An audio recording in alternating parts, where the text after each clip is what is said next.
né, da minha pesquisa. Infelizmente ainda não saiu o artigo, mas estou com muita fé que sai esse ano ainda. Mas a gente fez uma pesquisa, né, com histopatológico de pacientes com sinais clínicos de doença intestinal inflamatória e justamente hoje a abordagem é a doença intestinal inflamatória. Quem leu o artigo, vocês perceberam que esse artigo ele não foca somente na doença intestinal inflamatória, mas também ela foca na chamada triadite, né? Então tem também, eles falam um pouco do aspecto de pancreatite, né, e colangite também. A escolha foi justamente porque eu achei bem interessante, porque ele vai abordar os pontos principais, né, dos nossas dificuldades que nós temos na clínica de felinos, que o quanto que a gente consegue fazer biópsia, o quanto que é importante a gente deixar claro ao tutor a importância do histopatológico para a gente confirmar as doenças gastrointestinais nos gatos, né? Então ele aborda um tema muito interessante, porque muitas vezes esses pacientes vêm com sinais clínicos clássicos, outros não. E aí a gente viu nesse artigo, que já adiantando para vocês, né, para quem não leu também, que a gente vê que muitos desses pacientes que chegam para a gente com pouca sintomatologia e muitas vezes também com poucos sinais, muito poucas alterações de exames de laboratório, exames de imagem, a gente não vê uma alteração, muitas vezes alterações que acompanham, por exemplo, o histopatológico, né? Então tem pacientes que têm uma gravidade muito grande no histopatológico, mas não tem sinal clínico praticamente, né? Então, de novo, para quem está assistindo a primeira vez, sinta-se à vontade, vocês podem interromper, as perguntas podem ir surgindo, vocês podem ir escrevendo, né? E aí no final a gente vai responder todo mundo, tá? Se for uma coisa bem urgente, bem importante, que vocês não queiram esperar até o final, vocês podem, não tem problema nenhum, né, de fazer a pergunta também no momento, tá? Então eu vou começar aqui a compartilhar a tela.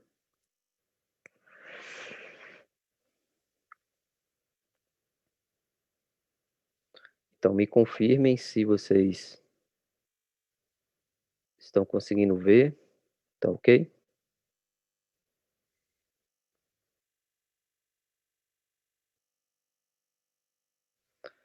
Então, inicialmente, né, para a gente, para vocês entenderem melhor o artigo, principalmente para quem ainda não teve contato com a doença, né, quem ainda não realmente conseguiu sentar e estudar, ou ler sobre o assunto, então vou fazer uma pequena introdução aqui para vocês entenderem, para a gente se situar, né, para se situar na discussão do artigo, na apresentação do artigo. Então, a gente sabe que o paciente felino, os sinais gastrointestinais, as doenças gastrointestinais no gato, elas são muito comuns.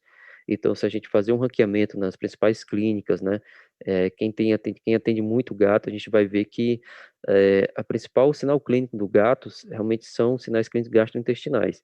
E fora, é claro, a gente vai se deparar com muito problema urinário, tá? Mas se a gente colocar no ranking, os problemas gastrointestinais nos felinos eles são até mais comuns, mais prevalentes do que os sinais urinários, tá? As doenças urinárias. Então, todo gato, ele tem tem uma chance no decorrer da vida de realmente apresentar algum tipo de enteropatia, né? E se a gente falar em enteropatia crônica, né, existe uma classificação no paciente felino que geralmente tem uma classificação, né? Isso já foi colocado em consenso que a gente pode dividir em 4 tipos, né, em 4 grupos, digamos assim, de enteropatias de gatos, né, que existe a responsiva ao alimento, responsiva a antibiótico, ou seja, tem um fundo mais bacteriano, né, infeccioso, uma enteropatia parasitária, que aí vai desde helmintos, protozoários, né, então uma gama muito grande também de possibilidades, e, por último, é uma classificação da doença intestinal inflamatória. Então, só para a gente já começar a entender que para a gente determinar que esse paciente tem doença intestinal inflamatória, a gente tem que primeiro descartar essas outras possibilidades, que é essa responsiva ao alimento, responsiva a antibióticos e enteropatias parasitárias. Então, assim, essas doenças são importantes que a gente faça realmente a classificação, o diagnóstico diferencial, para depois pensar na doença intestinal inflamatória, né? Então, muitas vezes a gente tem que fazer uma triagem, a gente vai mostrar para vocês uma triagem, às vezes por tratamento, ou então por sinais clínicos, por exames de laboratório para a gente poder chegar nessa suspeita da doença intestinal inflamatória. Para a gente entender o próprio artigo e também entender o que acontece nesse paciente que tem doença intestinal inflamatória, a gente tem sempre que lembrar que são vários fatores. Então, assim, essa doença, ela está baseada principalmente em 3 pilares, né? Que a gente sabe que é um sistema, que é uma doença autoimune, é considerada uma doença autoimune. Então, o sistema imune ele é muito importante. Existem pacientes que já nascem com a predisposição, ou seja, uma resposta inflamatória exacerbada, né, essa mucosa intestinal, ao conteúdo também intestinal, e o microbioma também é muito importante, tá? O microbioma a gente lembra que está relacionado à população bacteriana desse paciente, principalmente bactéria, mas também vírus pode ter também uma relação, fungo, ou seja, algas. Então, assim, a gente tem que sempre lembrar que aquele ambiente intestinal ele é muito rico. Então, assim, a quantidade que tem de organismos ali, de micro-organismos, ela assim, estrondosa. E aí, esse equilíbrio entre esses micro-organismos, eles vão também estar correlacionado com o tipo de resposta inflamatória do paciente. Então, quando a gente fala de desbiose, justamente esse desequilíbrio, né, ou uma cepa bacteriana, uma população bacteriana, ela acaba se desenvolvendo mais do que as outras e ela domina aquela área ali, aquela região do intestino. Isso com certeza vai gerar produção de metabólicos diferentes, né? Vai ter uma resposta inflamatória diferente naquela área ali, naquela região do intestino. Então, a desbiose, ou seja, a qualidade desse microbioma, ele é muito importante no tipo para desenvolver a doença, né? Claro que não é um fator só, mas ela está muito relacionada. E o próprio ambiente, ou seja, isso está relacionado ao estresse, está relacionado ao tipo de dieta, né, que esse paciente pode receber. Então, a gente vê que essa intersecção do sistema imune, microbioma e ambiente, ela é fundamental para a gente entender o quanto que muda, né, no tratamento e no prognóstico também, né. Então, esse esquema agora, que vocês vão perceber, né, claro, não vou entrar em detalhe, mas esse aqui é um esquema de doença intestinal inflamatória, então vamos entender o seguinte: esse lado aqui, tá, é um lado do intestino normal, e esse, no meu lado direito aqui, é o intestino alterado, né, com doença intestinal inflamatória. Então, existe toda uma gama aqui de células inflamatórias, né, que vão causar essa resposta inflamatória. O que a gente tem que entender é que esse ecossistema aqui, tem que estar muito equilibrado. Por quê? Porque essa mucosa intestinal, né, essa parede intestinal, que ela é formada realmente só por uma camada, né, de células, então ela tem uma responsabilidade muito grande. Por quê? Aqui vai ter um ambiente, né, completamente inóspito, completamente diferente, né, dos componentes eh, intracelular, né? Então, assim, qualquer alteração aqui nesse ambiente, ele vai causar um tipo de resposta inflamatória. Então, essa mucosa e também esse sistema imune aqui de mucosa, eles têm que estar preparados para quê? Para qualquer tipo de agressão, qualquer tipo de invasão, fazer uma resposta suficiente para impedir, né, translocação bacteriana, absorção de toxina, enfim. Mas também eles não podem sempre estar gerando uma resposta inflamatória exacerbada a tudo que cair aqui dentro. Então, assim, eles têm esse equilíbrio aqui, ele é muito sensível, né? É um equilíbrio que ele precisa realmente ter todo o controle dessa. Tem alguém aí com o microfone ligado, pessoal? Não estou conseguindo ver, tá? Pronto, obrigado. Então, assim, se esse equilíbrio não for de uma forma controlada, né, se for muito sutil, ele vai causar todo um transtorno. Então vamos imaginar se tem sei lá, uma população bacteriana aqui, um clostrídio que ele vai se desenvolver, né, ele vai acabar aumentando aqui o número de indivíduos, ou seja, ele vai dominar essa região do intestino, acaba gerando uma resposta inflamatória diferente, né, que é uma resposta realmente pró-inflamatória. Então você vê que esse equilíbrio aqui de células já muda, então tem uma resposta realmente que acaba agredindo toda essa região, e também vai ter destruição de mucosa, e aí vai perpetuar a lesão.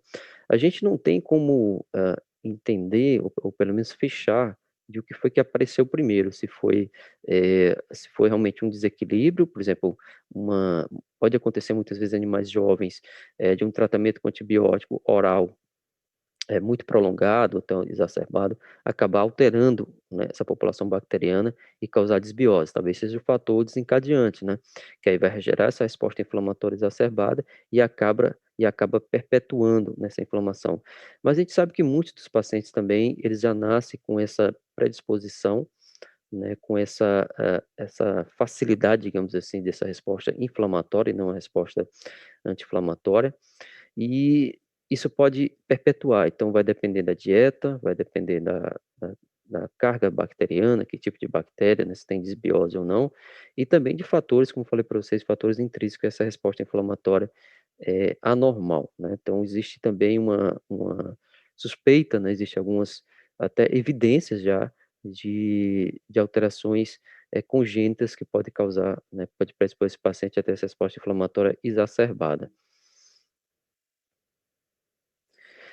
Então, iniciando aqui, como é que a gente vai, suspeitar ou como é que a gente vai conseguir fechar o diagnóstico de doença intestinal inflamatória? O histórico e a anamnese é muito importante, então a idade, a gente sempre tem que fazer essa triagem nos pacientes que a gente for recebendo, com sinais clínicos de vômito, de diarreia.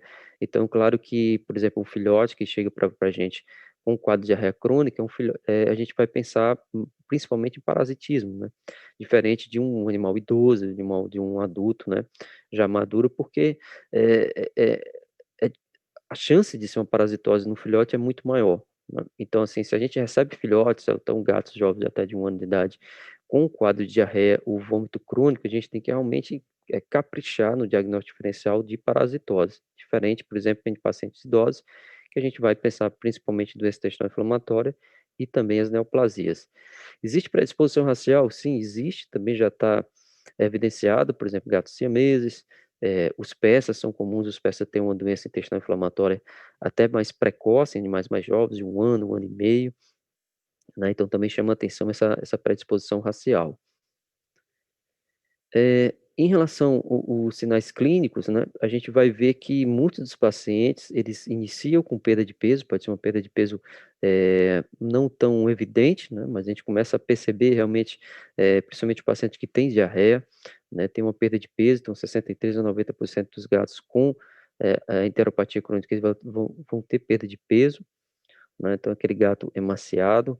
Vômito também é um sinal clínico muito frequente, agora a gente sabe que o vômito ele não é patognomônico, né, de doença alguma, mas assim, a maior parte dos gatos que tem, doença intestinal inflamatória, tem enteropatia crônica, ele vai vomitar, então ela é muito mais comum do que a própria diarreia, né, então chama atenção.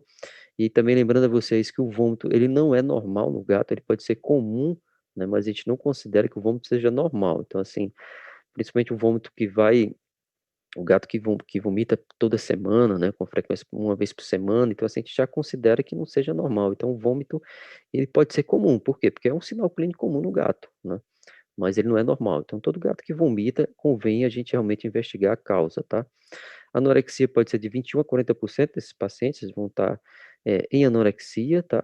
Muitos deles vão ter dor, né, a gente sabe que a dor também pode estar presente, então, assim, alguns sinais clínicos de dor estão relacionados também com o quadro de anorexia, então perceber na palpação, né, ver também a expressão facial do paciente, né, do gato, então como a gente falou naquele primeiro encontro lá, sobre, analgésico, sedação, a gente viu que tinha, realmente uma correlação, por exemplo, o espaço aqui, né, entre as 2 espinas, entre as 2 orelhas, então, o semblante também desse paciente um pouco mais caído nessa pálpebra, então, assim, também pode ser um sinal clínico comum de dor, principalmente se estiver relacionado com quadro de pancreatite, né. A diarreia não é tão frequente, certo? Mas claro, a diarreia a gente vai correlacionar também com enteropatias crônicas, né. Então, quando eu falo que não é frequente, eu quero dizer que nem todos os pacientes, né, uma grande maioria dos pacientes que têm, por exemplo, doença intestinal inflamatória, eles vão ter diarreia.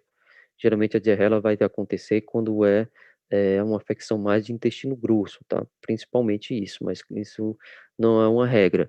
Eh mas claro, chama atenção a diarreia crônica, não, a diarreia com de tem uma alta frequência, principalmente esses pacientes que a gente tem, que está naquela faixa etária, né, da doença intestinal inflamatória.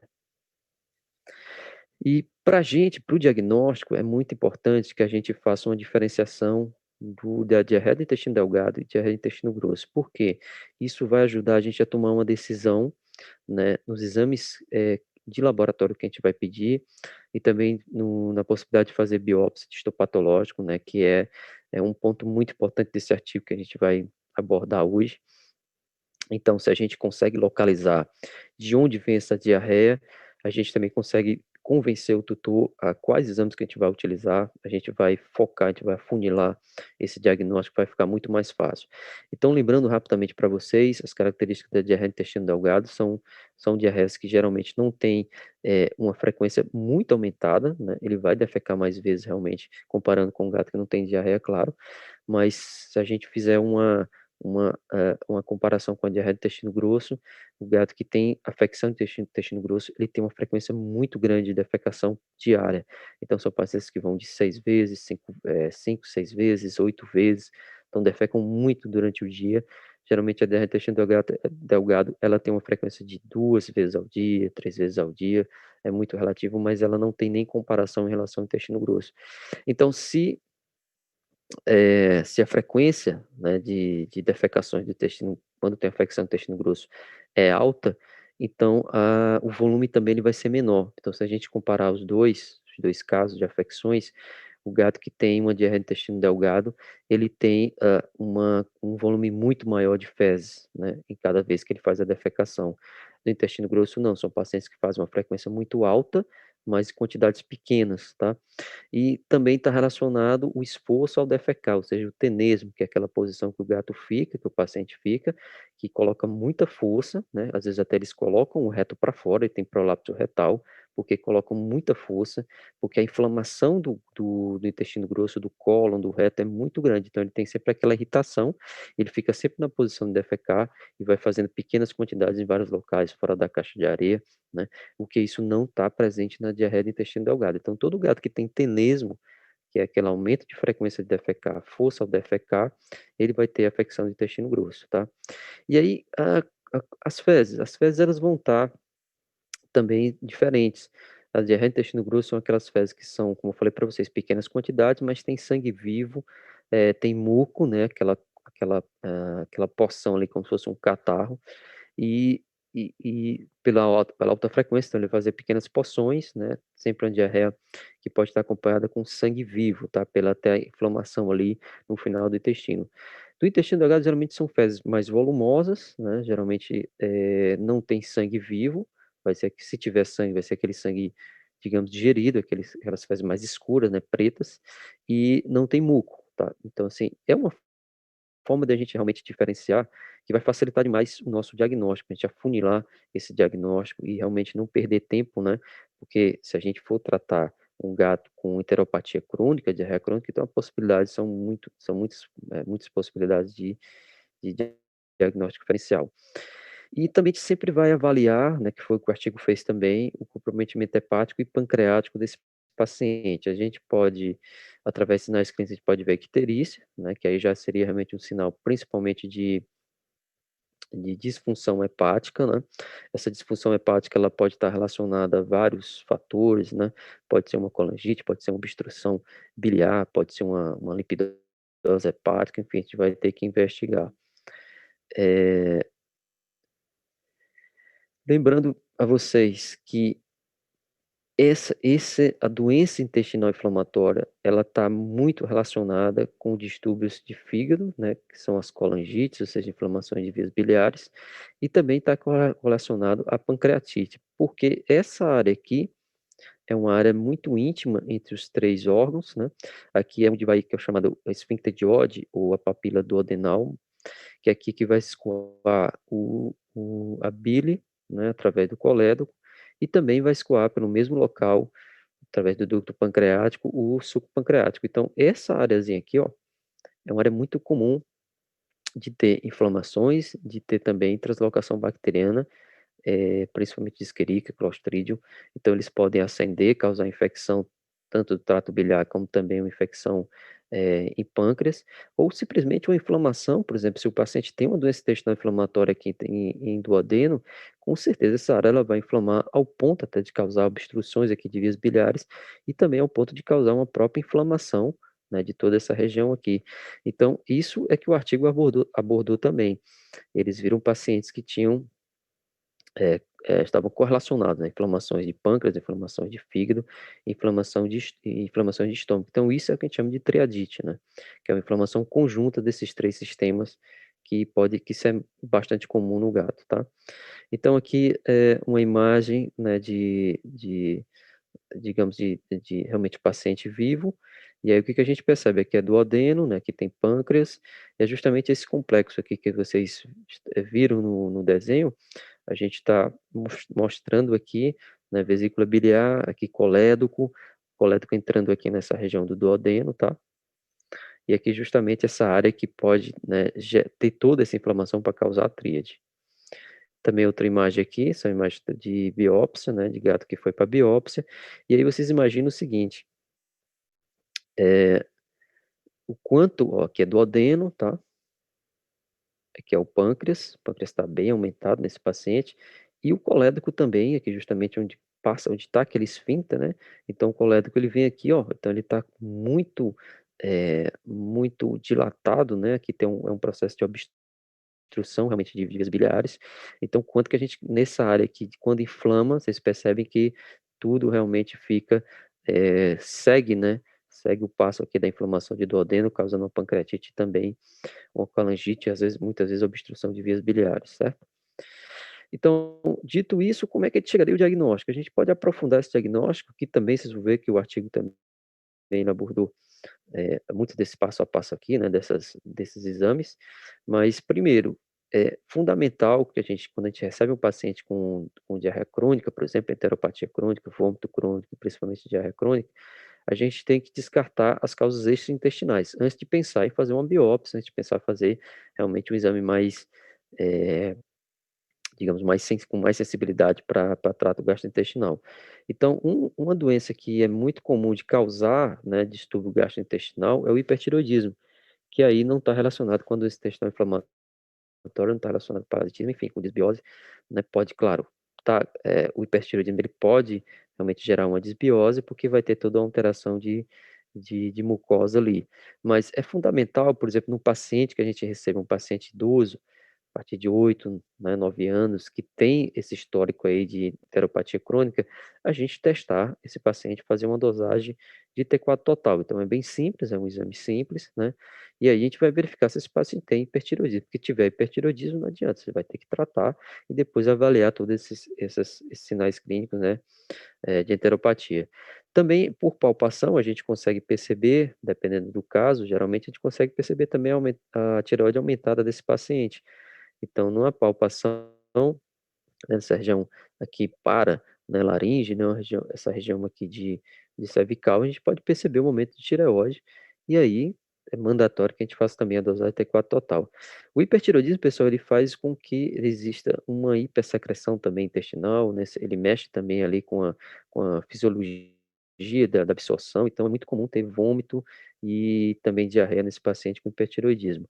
Outra possibilidade seria a insuficiência pancreática exócrina, que aí também vai causar vômito e principalmente diarreia crônica, né, uma diarreia mais amarelada, né, são as fezes que, né, lembram, assim, aquela consistência de doce de leite, então, assim, são as fezes bem diferentes, são pacientes que emagrecem bastante, principalmente perdem muito peso, e que têm um apetite, assim, extremamente grande, né, eu não falei para você, mas o sinal clínico de polifagia também está relacionado com a doença intestinal inflamatória, tá? Então não é patognomônico, mas a gente tem que descartar, por exemplo, principalmente se essas fezes vierem com aspecto amarelado, com muita gordura, né?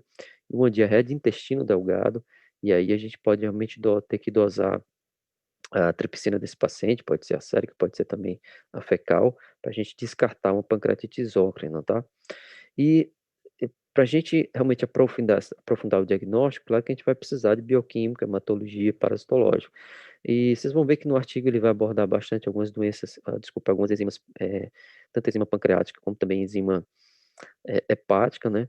No hemograma, o artigo ele não trabalhou com hemograma, mas assim, se a gente for pensar num gato que tem doença intestinal inflamatória, ou uma enteropatia responsiva a alimento, né? Também parasitológico, é, responsiva, aliás, causada por parasitas, a gente pode ver um aumento de linfócitos, a gente pode ver também um aumento de eosinófilos nesse paciente, tá? Então, pode acontecer. Se for um quadro crônico, no caso de enteropatia crônica também, ele pode ver aquela anemia crônica, né, aquele sinal de anemia crônica. O bioquímico ele vai ser muito importante para a gente fazer aquela, principalmente aquele pacote, né, de enzimas hepáticas. Aí, o artigo ele falou somente da LT e da fosfatase alcalina, né? Na época eles não conseguiram dosar GGT, até foi uma limitação que eles falaram no artigo, a gente vai abordar um pouquinho. E o que é fundamental, então LT, né, GGT, fosfatase alcalina, AST, bilirrubinas totais, né, também eu acho muito importante, e a lipase imunoespecífica que eu vou falar para vocês também, e o parasitológico. Então, principalmente animais jovens, né, a gente tem que tentar fazer realmente coletar fezes, tentar fazer parasitológico seriado, né. Agora, o que acontece? Muitos dos pacientes que chegam para a gente com histórico de enteropatia crônica, diarreia, vômito crônico, são pacientes que já tomaram várias medicações, né, principalmente antiparasitários, né, e isso já limita um pouco mais dessa questão aí de a gente fazer o parasitológico, mas convém realmente a gente investigar num primeiro momento, né, que a gente está recebendo esse paciente. Muito importante a gente sempre dosar o paciente que tem enteropatia crônica, a gente dosar lipase imunoespecífica felina. Então, hoje em dia existe um teste rápido, tá? Ele sai mais ou menos com 10 minutos, então é um teste que tem uma relativa boa sensibilidade. Agora, ele vai ser importante principalmente em pancreatites agudas, pancreatite crônica, geralmente eles vão dar um falso negativo. Existe também a possibilidade de a gente dosar essa lipase muito específica de uma forma quantitativa, que esse teste rápido é qualitativo, então vai depender aqui, né, se ficar um pouco mais escuro, né, desse lado aqui, que a gente está vendo aí do lado direito, né? Então aqui é um paciente positivo, ó, positivo. Aqui deu negativo porque ele não ficou mais escuro que o controle. Então sempre essa parte aqui do lado direito é a parte positiva, é a parte de controle, né? Então se a gente, o teste rápido ele pode dar um falso negativo, a gente não pode esquecer isso. Então a gente não pode fechar diagnóstico só com teste rápido. Na verdade é um teste de triagem que a gente vai utilizar juntamente o ultrassom, tá? Então a gente tem sempre que casar o teste rápido para pancreatite com ultrassom. Existe a possibilidade de a gente fazer também um quantitativo, que aí ele é digamos assim, ele é mais sensível, né, e também mais específico, tá? A dosagem de cobalamina e folato também, ela é importante. Esse artigo, esse aqui que eu estou citando agora, eles trabalharam com alguns gatos que tinham doença gastrointestinal e viram que essa concentração de cobalamina, ela geralmente é diminuída. E também a indicação de a gente dosar o folato. Por quê? Eles são indicadores, então eles são marcadores, né, de doenças entéricas, doenças intestinais, doenças pancreáticas. Então, geralmente, quando tem uma concentração alterada de folato, é porque é afecção de intestino proximal, intestino delgado proximal, e quando tem alteração de concentração de cobalamina, é intestino delgado distal, mais chegando para o jejum, para o ilho. Por que isso é importante? Porque se a gente pega um paciente com enteropatia crônica, que tem alterações nessas concentrações, a gente consegue mais ou menos localizar a lesão, né? Então, isso é muito interessante. E também pacientes que têm alterações nessas concentrações, eles são pacientes que a gente já indica, claro, a gente vai associar outras alterações de exames, mas eles são pacientes que são candidatos a fazer biópsias justamente dessas regiões que a gente desconfia que está alterado, né? Então, a cobalamina geralmente está relacionado a regiões distais do intestino delgado e o folato a regiões mais proximais do intestino delgado. Então, isso já mais ou menos dá um norte, né, para o clínico para a gente realmente detectar aonde que está acontecendo o problema. Também a gente sabe que gatos que têm pancreatite crônica, ele pode ter também a diminuição dessa cobalamina, porque a cobalamina, para ser absorvida no intestino, ela precisa do chamado fator intrínseco, que é um fator produzido pelo pâncreas, né, que vai favorecer essa absorção da cobalamina no intestino. Tá? Então, deficiências de cobalaminas também pode estar correlacionada à pancreatite crônica. O ultrassom é fundamental para a gente ter essa definição, né? Então, ele vai mostrar espessamentos, perda de estratificação, alteração da mucosa, inflamações de extensão de vesícula biliar e ducto, morfologia hepática e pancreática, ou seja, dilatação de ducto pancreático, aumento de linfonodo mesentérico. Então, assim, isso são achados no ultrassom que demandam que a gente investigue e demandam também que a gente prepare esse tutor ou melhor, prepare o paciente para fazer uma biópsia, tá? O histopatológico. Ok? Então, só para ilustrar vocês, ó, olha o quanto que é interessante o ultrassom. Então, esse ultrassom desse paciente, a gente percebe aqui, ó, que há um espessamento de camadas, né, intestinais. Vocês percebam que parece um sanduíche aqui, bonitinho, ó.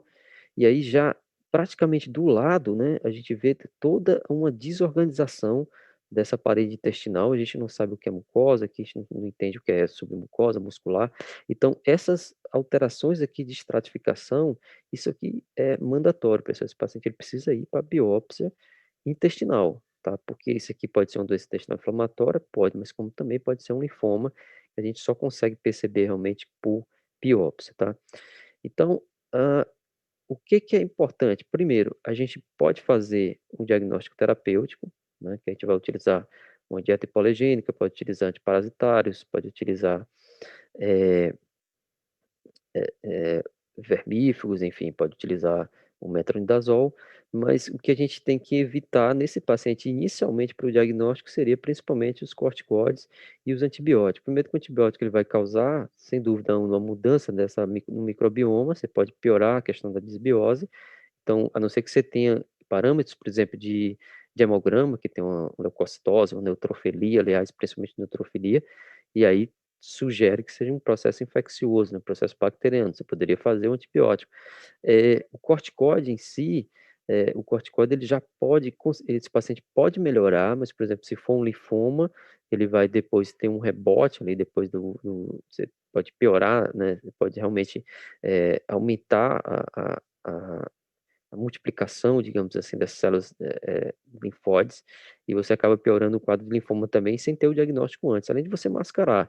Então, se você começar o corticoide no paciente que você tem, por exemplo, uma suspeita, né, de linfoma, você não sabe se é doença intestinal inflamatória ou se é linfoma, você iniciar o corticoide nesse paciente, você vai estar queimando etapas, né, quando você for para a biópsia, já vai ter, assim, um resultado mascarado, entendeu? Então, mesmo você não levando esse paciente para biópsia, se você quiser fazer um tratamento, então vamos por eliminação. Primeiro, vamos tentar eliminar, será que isso não é realmente uma diarreia responsiva à dieta? Então você pode tentar uma dieta hipoalergênica, né, uns 30, 40 dias, ver como esse paciente responde.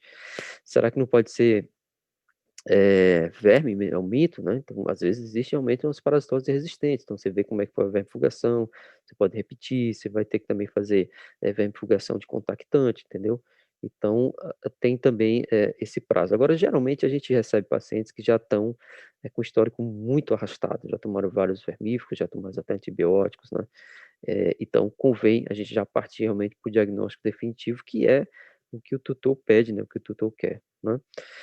E a gente vai ver que para fechar diagnóstico, tanto de pancreatite, de colangite, doença intestinal inflamatória, a gente precisa realmente de biópsia. E aí, pessoal, é que vai entrar o artigo, né? Então eu fiz toda essa introdução aí para a gente entender a importância desse artigo, que vocês vão ver que a conclusão dele é uma conclusão muito interessante para a gente justamente preparar o nosso paciente para fazer biópsia, para fazer histopatológico, tá? Então, a biópsia ela é fundamental na maior parte dos casos, tá? Na maior parte dos casos é fundamental para a gente realmente fechar o diagnóstico e conseguir fazer um tratamento realmente eficiente nesse gato, tá? Então, a gente viu que esse é o objetivo do artigo qual foi? Ele comparou os resultados, né, de dados clínicos preliminares, ou seja, foram num prazo de 7 anos que eles fizeram. Isso é um estudo francês, tá, de 7 anos. E eles compararam o quê? Eles viram o resultado das biópsias desses pacientes, né, de 7 anos, de fichas clínicas, né, de gatos com sinais clínicos de enteropatia.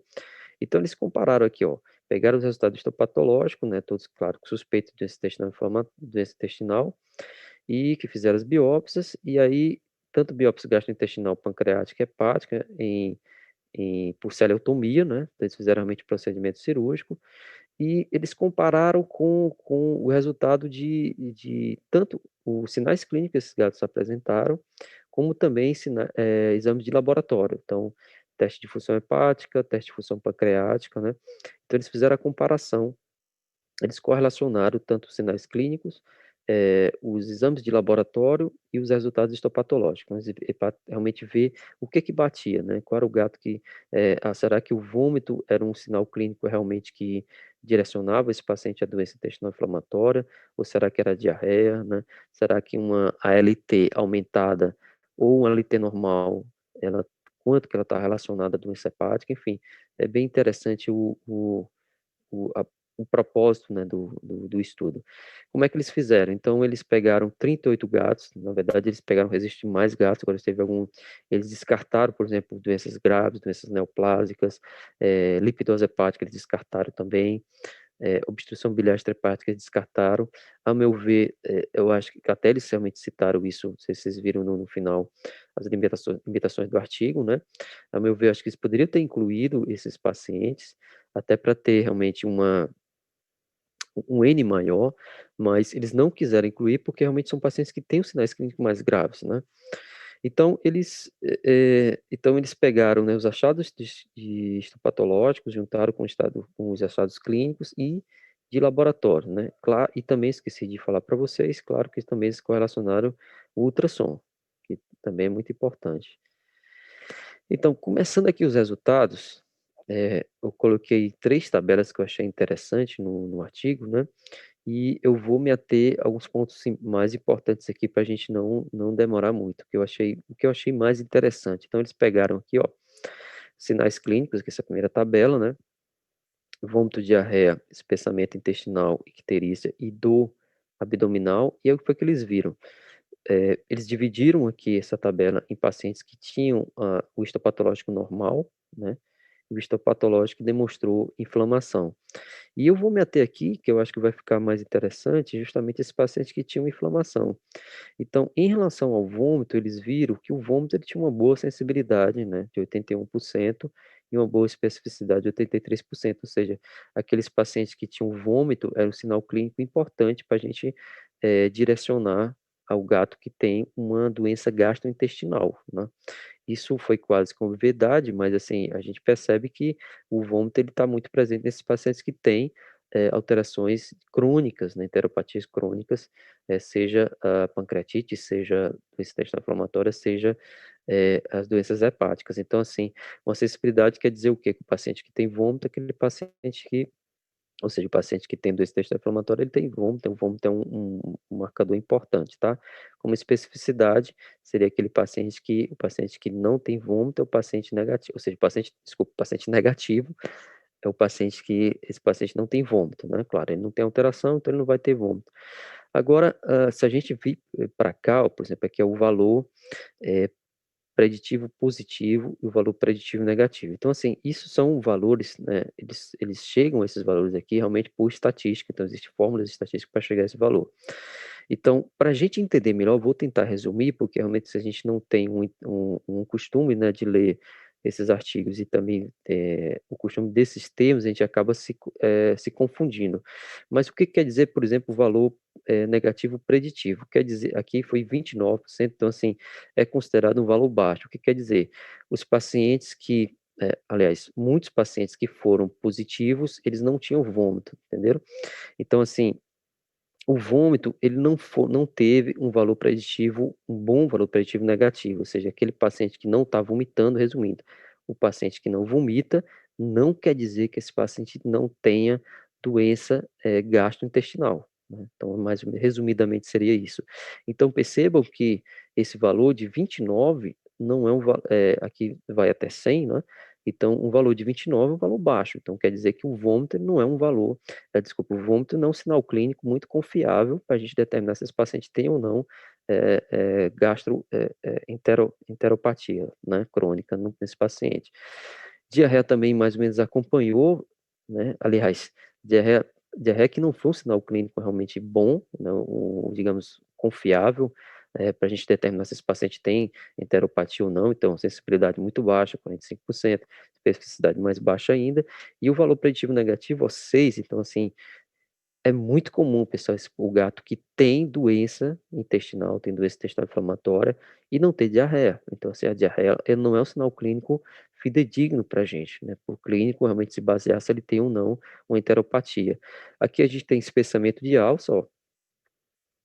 No espessamento de alça aqui, no caso de neoplasia, teve um valor preditivo negativo interessante, né? Porque também realmente neoplasia geralmente tem os espessamentos maiores, mas não teve também uma boa sensibilidade, nem teve também uma boa especificidade, né? E o valor negativo, preditivo negativo 3, então também muito baixo. Então, Nem sempre o gato que tem a doença intestinal inflamatória vai ter também espessamento. Então vocês percebam, pessoal, que o sinal clínico, ele não ajuda muito, né, quando o gato não tem. Quando o gato tem, tranquilo, então a gente vai investigar.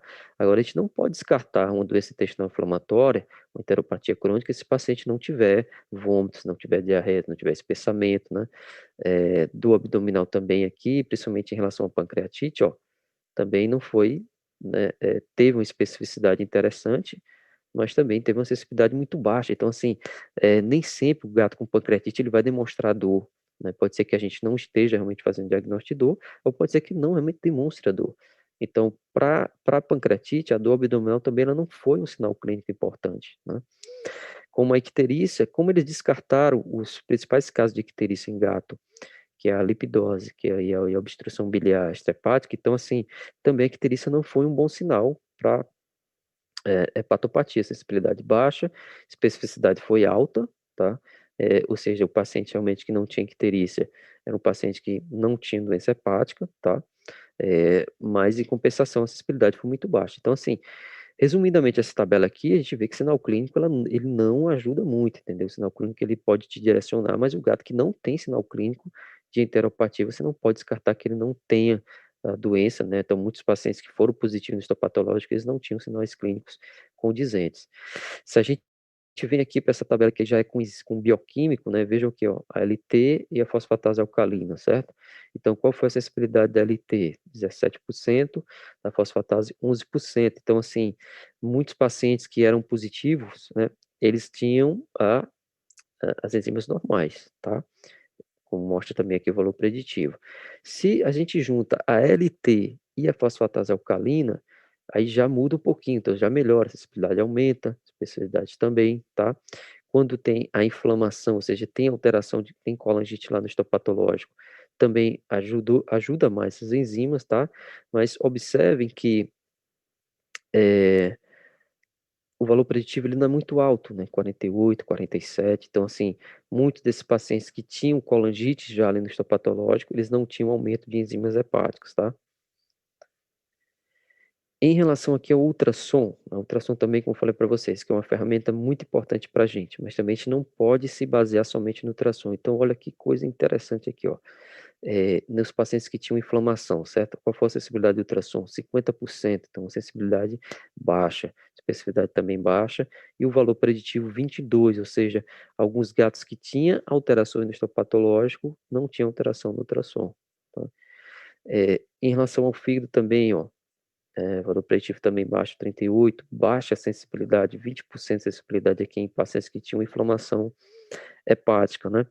Pâncreas também, neoplasia, 50% de sensibilidade, 17% de especificidade, né? Também em caso de inflamação, a gente sabe que o ultrassom, ele depende muito da fase que você faz o ultrassom no paciente, se esse pâncreas vai realmente aparecer alterado ou não. Então, um paciente com pancreatite aguda, pode ser que no primeiro dia esse ultrassom esteja normal, né? Por isso você tem que associar também com o FPLI, né, com as enzimas, com a lipase muito específica felina, porque você consegue aumentar essa sensibilidade e especificidade. Então, você tem que juntar os dois exames, tá? Em alguns momentos que você faz o ultrassom e o teste rápido, digamos assim, da FPLI, às vezes dão conflitante, um dá positivo, o outro não está alterado, então, às vezes você precisa repetir. Então, resumidamente, pessoal, a gente vê que tanto o ultrassom, como sinais clínicos, e também como o bioquímico pode ser que ele não seja condizente com as alterações histopatológicas, não. Então, resumidamente, seria isso. Então, eles fizeram a correlação do histopatológico com todo esse parâmetro que a gente está falando, eles viram que não tem uma correlação muito, digamos, muito segura, né, dependendo do paciente, tá? Então, resumidamente, né, o que eles acharam, a associação da presença de sinais clínicos, anormalidade clínico-patológica e achados ultrassonográficos foram pobres, né? Então, assim, não teve essa, como falei para vocês, a gente não tem uma segurança muito grande em determinar se esse paciente tem uma alteração histopatológica ou não.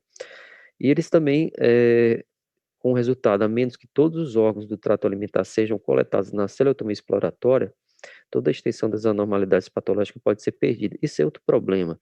Se você vai fazer uma celeotomia para biópsia, eu preciso coletar realmente vários pontos do intestino, eu preciso coletar vários pontos do fígado e, se possível, linfonodo, se possível também pâncreas, né?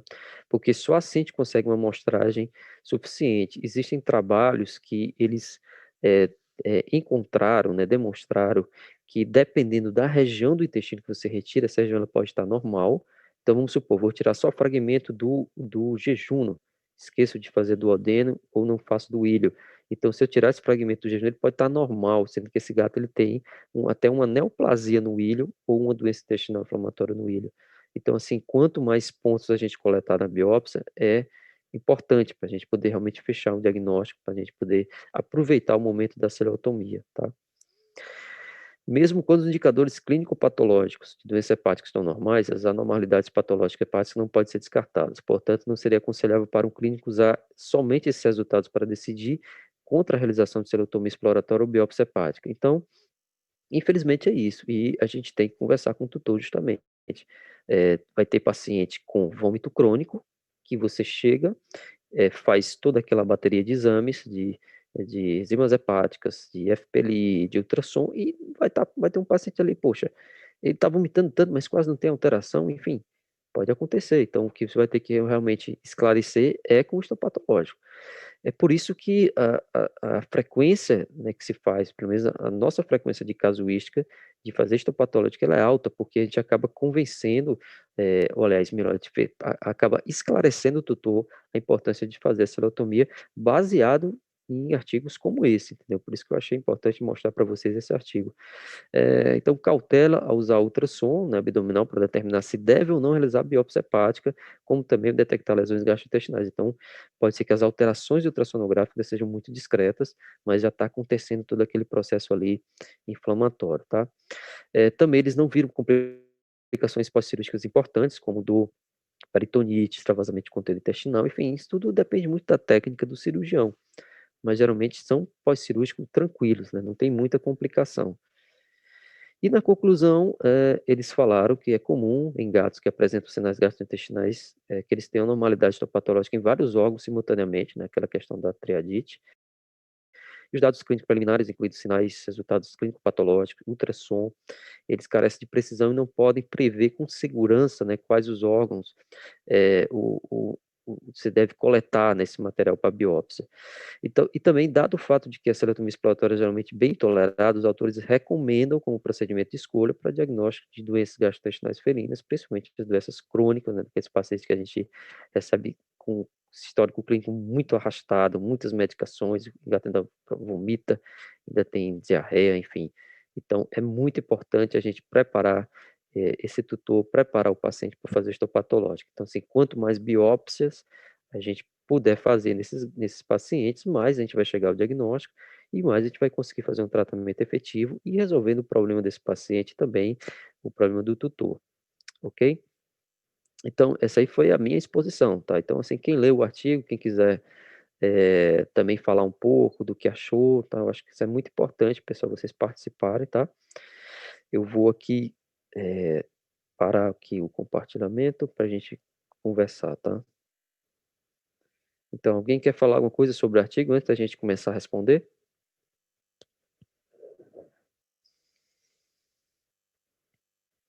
Alguma dúvida, alguma observação em relação ao artigo? Eu achei que a metodologia foi muito boa. Eles, não sei se vocês prestaram atenção, eles pontuaram muito bem essas limitações do artigo. Eu achei um ponto interessante que eles falaram, que como foi 7 anos de pesquisa, 7 anos de coleta de dados, esses 7 anos eles mudam muito, né, em relação à qualidade e às possibilidades de diagnóstico, tanto de ultrassom, os tipos de exame bioquímico, por exemplo, eles não falaram na GGT, né, que realmente é uma limitação importante, que a GGT é uma enzima fundamental para a gente avaliar o paciente ferino, mas eles não colocaram a GGT. Então, muitos dos pacientes de início não faziam GGT, então também eles não conseguiram acrescentar.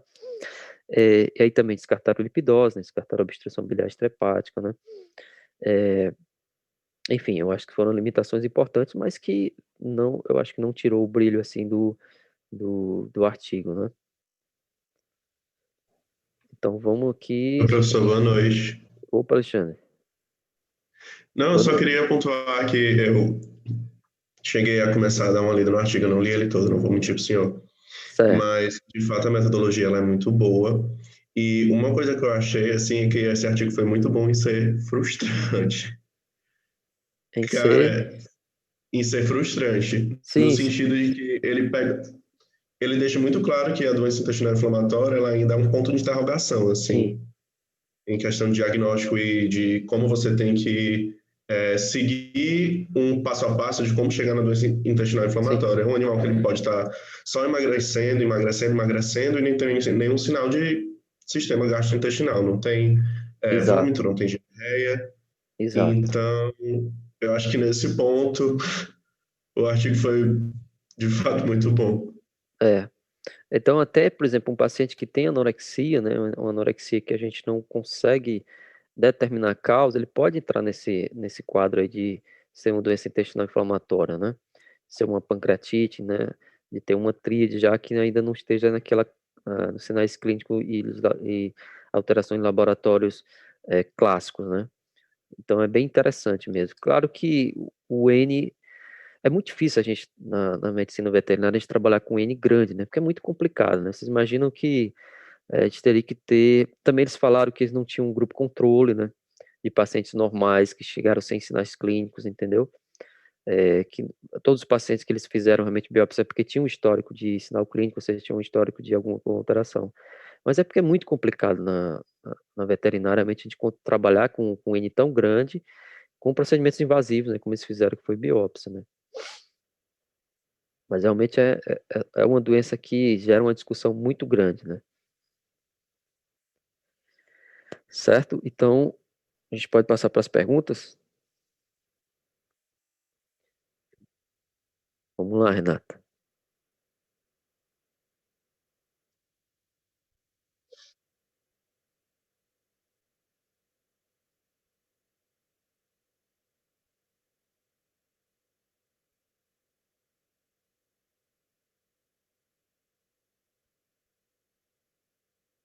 Certo. Excelente pergunta, Kelena.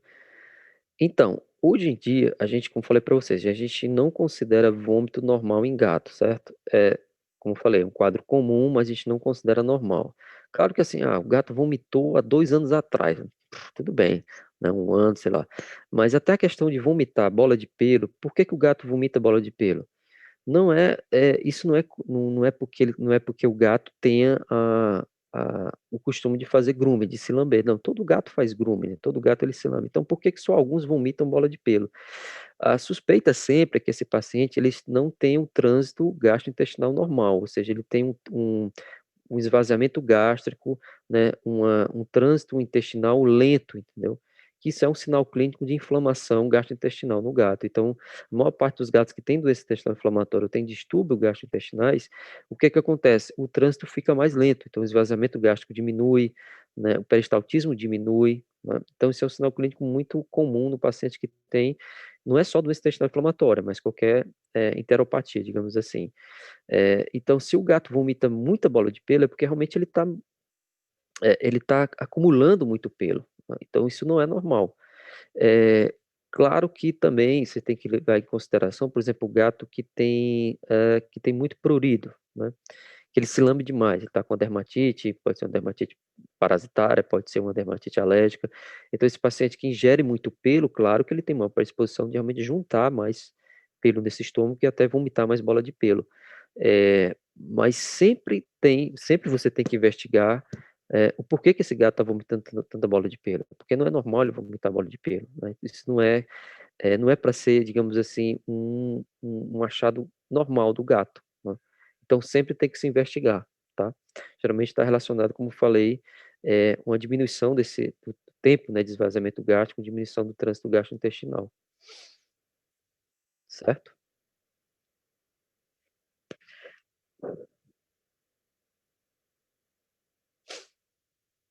Pronto, porque justamente esse teste rápido, o que que ele vai detectar? É o aumento de concentração dessa lipase, né, que é específica do pâncreas felino. Numa pancreatite aguda, essa lipase ela vai ser liberada de uma forma extraordinária. Por quê? Porque tem destruição ali, né, de células pancreáticas que acaba realmente liberando, né, os lisossomos dessas enzimas pancreáticas. O que que acontece na pancreatite crônica? A pancreatite crônica ela é mais caracterizada por uma fibrose pancreática, né, pela uma infiltração principalmente de linfócito, uma infiltração linfoplasmocítica, mas que tem também um fundo de fibrótico, então começa a ter muita deposição ali de colágeno, então assim, o pâncreas ele vai realmente desaparecendo, né, então ele não vai ter tanta liberação de enzima pancreática, seria mais ou menos devido a isso. Então tem gatos que têm uma sintomatologia de pancreatite crônica, que geralmente é muito mais sutil, ela pode agudizar em alguns momentos, causar dor, e aí assim, talvez as lipases possam subir, mas geralmente são gatos que têm uma fibrose muito maior desse parênquima pancreático e aí não vai liberar tanta enzima pancreática, né.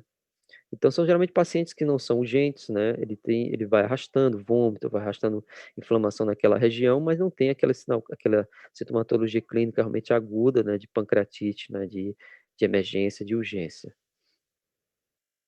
Acho que eu consegui responder, né, Dara?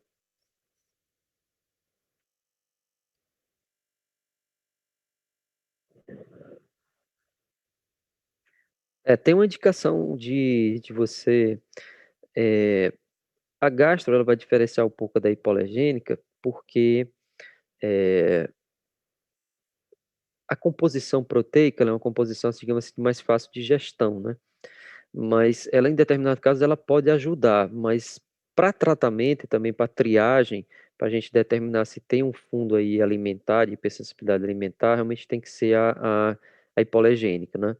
Mas se não for, por exemplo, de fundo alimentar, né, uma hipersensibilidade alimentar, a gastro ela cabe bem na maior parte dos casos, né, de etiologias, digamos assim, né. Mas, por exemplo, para você tratar doença intestinal inflamatória, o ideal é que realmente seja uma hipoalergênica, porque ela, de qualquer forma, ela diminui ali a resposta inflamatória, né, principalmente pelo tamanho da proteína.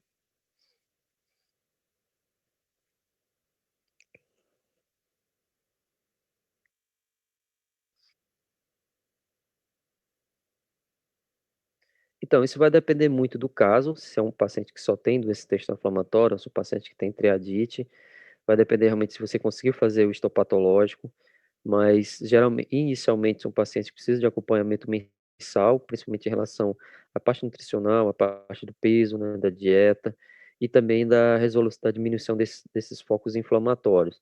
A partir do momento que você está com um paciente estável, você pode deixar a cada 3 meses, a cada 6 meses, né.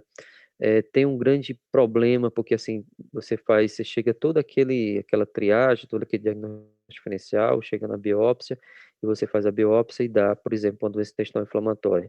E aí como que eu vou saber se esse paciente está bem, com o tratamento? A gente não tem, assim, eu nunca fiz, mas não é impossível, né, você fazer, por exemplo, uma nova biópsia daqui a 1 ano, 2 anos de tratamento para saber como é que está esse paciente, mas a gente não faz. Então, realmente é tentar acompanhar com o que apareceu de alterado. Por exemplo, se no ultrassom tinha vários espessamentos, então nos próximos ultrassons a gente espera que isso vá se resolvendo, né. O ruim é quando a gente pega justamente esse gato que tem pouquíssimo sinal clínico, pouquíssima alteração de imagem.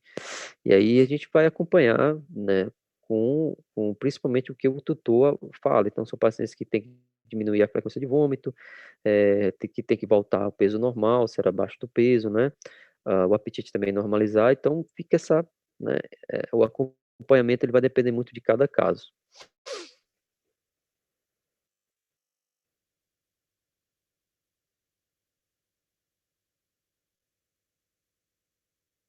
Dependendo do caso, ele pode voltar sim, né. Agora a gente sempre sugere que esse paciente continue com a hipoalergênico, nem todo tutor vai conseguir, tem que ter muito cuidado também que geralmente é uma ração hipercalórica, eles podem ganhar peso, né.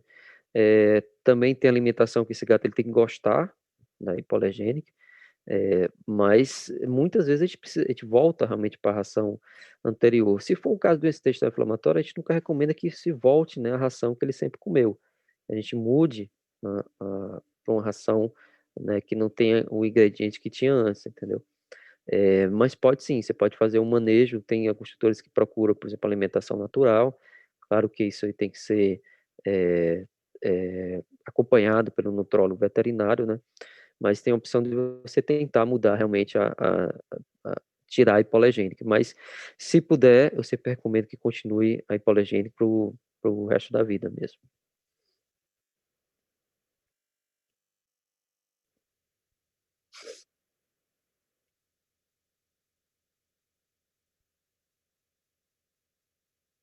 Então, boa pergunta. A ciclosporina, a gente pode ter que entrar com ciclosporina, se esse paciente não tem uma contraindicação de usar o corticóide, né. Claro que os principais trabalhos são, com o corticóide, né, com principalmente prednisolona, que é a principal indicação, mas digamos um paciente que tem um quadro de diabetes, ou um paciente que tem uma doença renal crônica, que não é incomum, né, geralmente é o que vai acontecer nesse paciente quando vai envelhecendo, a gente pode passar para ciclosporina, tá, a gente pode realmente tem uma indicação também de se utilizar a ciclosporina. Mas o tratamento de escolha é realmente a prednisolona. Que aí você começa com uma dose mais alta, 2 miligramas por quilo, e depois você vai diminuindo essa dose, né, a cada 15, a cada 30 dias, até chegar a uma dose, assim, limite, que esse paciente fique, com sinais clínicos controlados, né, que você vai realmente, acompanhando esse gato, pode ser também com imagem, e para você manter por muito tempo. Alguns gatos a gente vai manter até a cada 48, a cada 72 horas, mas isso com muito tempo de tratamento.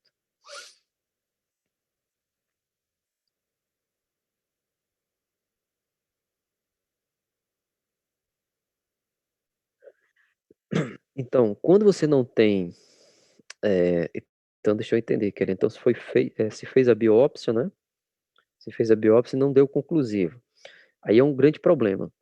Primeiro, pode ser que realmente esse gato não tenha doença intestinal inflamatória, ou pode ser que a região que você coletou, ela era normal, né, que eu falei para vocês, tem pacientes já, eh, concluído em artigo, tem paciente que tem digamos, segmentos intestinais normais e outros não. É por isso que quanto mais locais você coletar, melhor. Então, se ele não der, conclusivo, e aí o que que a gente sugere? É que você tente ver lá no início, o diagnóstico diferencial, se não passou alguma coisa ali batida, né. Se você não deixou escapar, por exemplo, pode ser alguma coisa parasitária, ou então pode ser uma intolerância alimentar. Lembrando que essa tua pergunta é interessante, porque a gente acaba puxando também um ponto que eu não tinha tocado antes, que por que que a gente tem que descartar essas outras doenças? Porque elas podem também trazer, alterações histopatológicas iguais à doença intestinal inflamatória.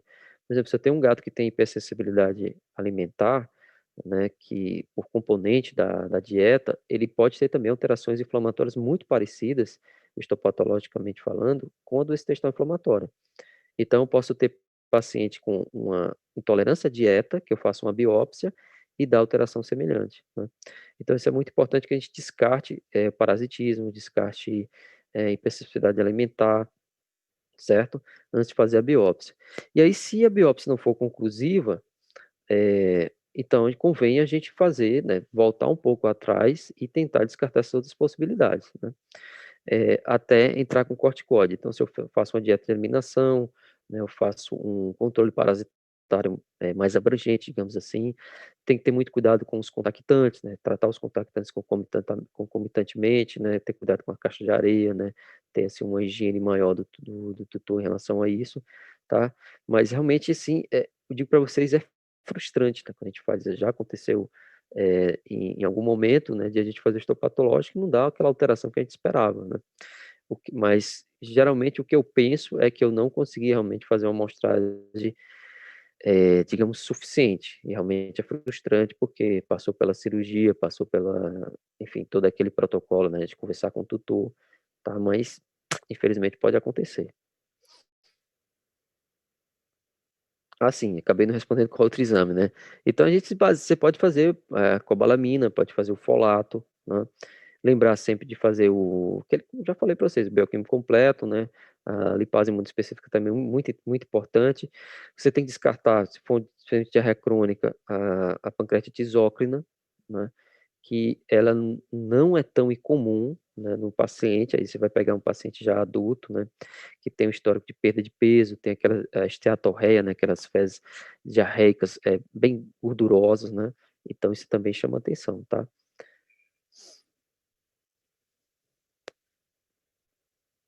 Tem mais alguma, Renata? Sim, sim, boa pergunta, né? Que aí também entra nessa pergunta anterior. A gente não pode, ainda tem esse problema aí, digamos, ainda tem esse senão.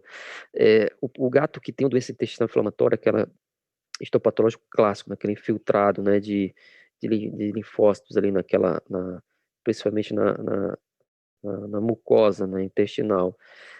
Você não pode descartar que esse gato também tenha um linfoma, né? Isso a gente tem que conversar com o tutor antes da biópsia, que pode ser que seja necessário uma imunohistoquímica, que é a única forma de a gente descartar o linfoma.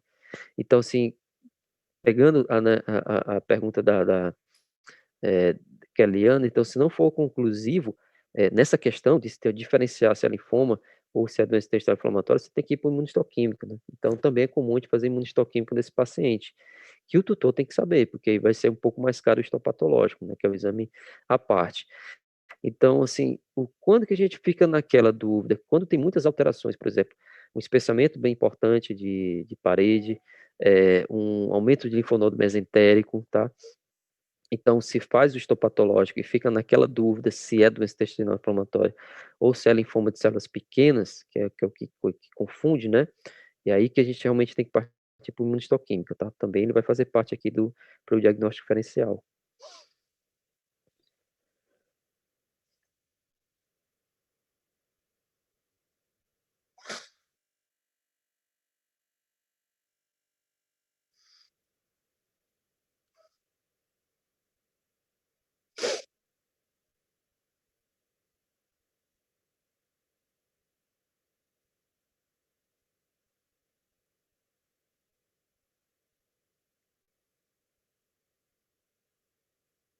Certo, boa pergunta, Mário.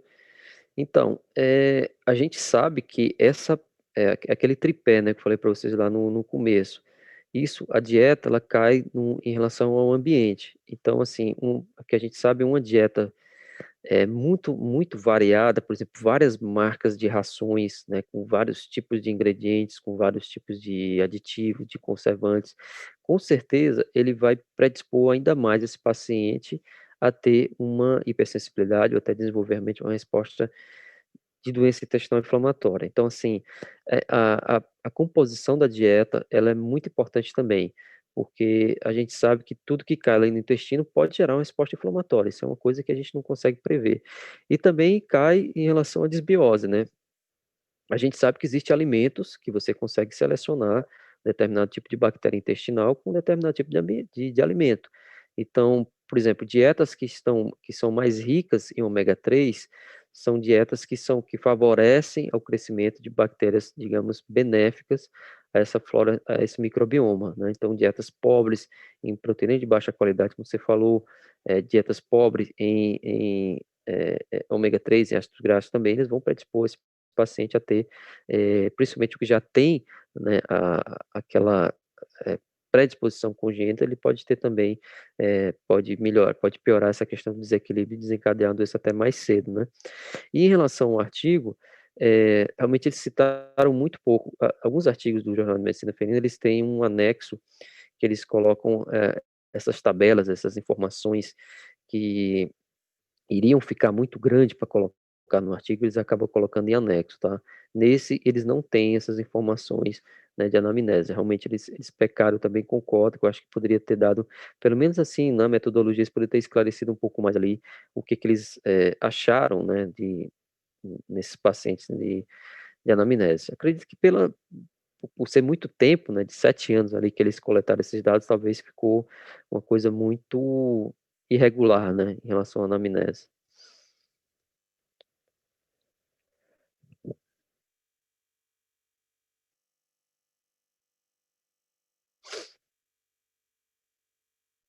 Tá. Então, em relação ao pâncreas, hoje em dia a gente tem muita segurança. Antigamente tinha muito medo, digamos assim, de cirurgia no pâncreas, né? O que a gente tem feito a gente coleta basicamente só o polo esquerdo, né, que é chamado cauda do pâncreas, que é a borda esquerda, né, que ela fica ali ao lado do baço.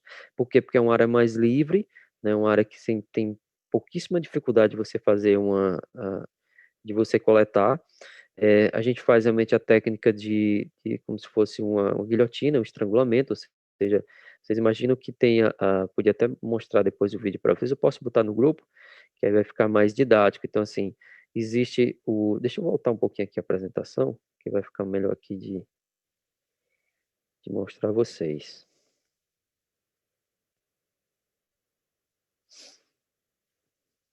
Então, vamos aquele esquema lá, daquele desenho.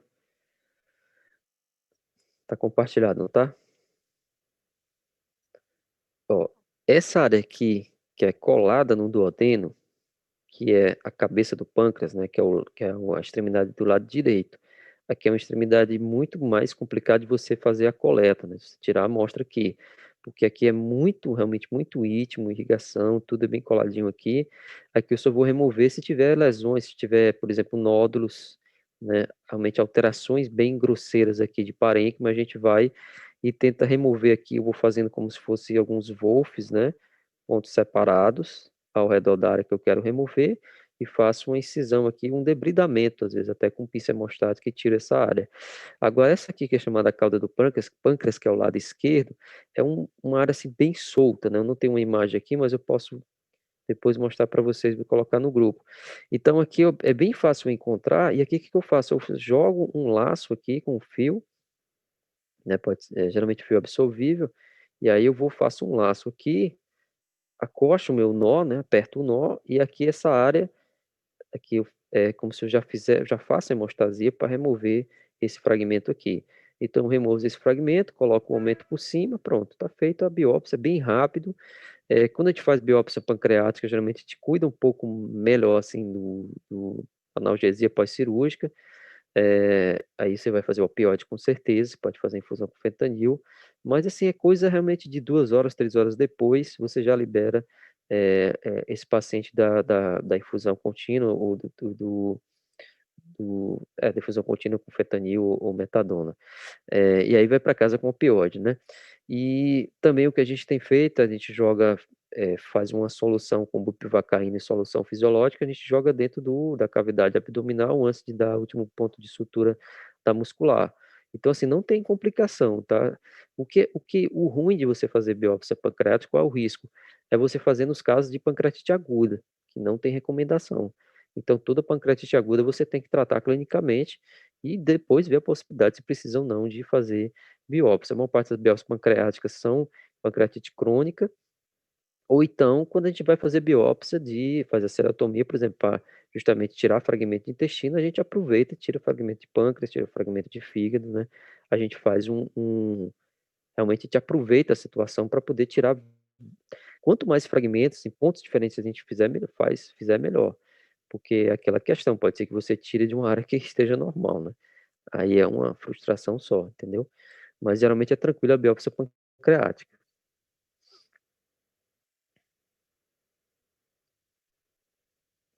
ok?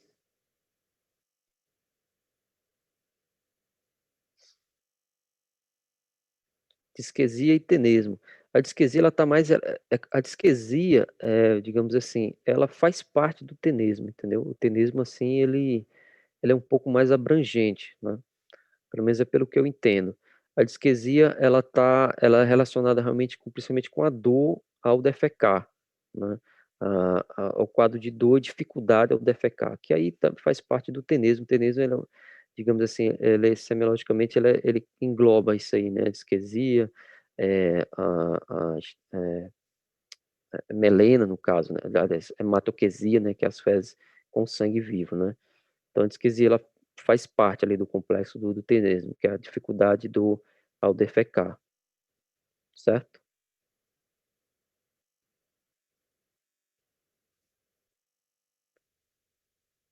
Sem dúvidas, então. Pessoal, então, quem tiver dúvida pode continuar a perguntar no grupo, na verdade, no grupo de caso clínico, né? Amanhã eu vou jogar para vocês um caso verídico, né? Um caso disso que a gente discutiu, né? Para ver o que que a gente pode fazer nesse caso clínico, a opinião de vocês, tá? Então, amanhã a gente está postando esse caso clínico. E sempre que tiverem dúvida, pode ficar à vontade de falar lá no grupo, no Telegram, tá? E aí eu me encontro com vocês daqui a 15 dias. Eu estou tentando ver se eu consigo chamar um colega para o próximo encontro, né, para ele eh, intermediar, né, a- a- essa apresentação, esse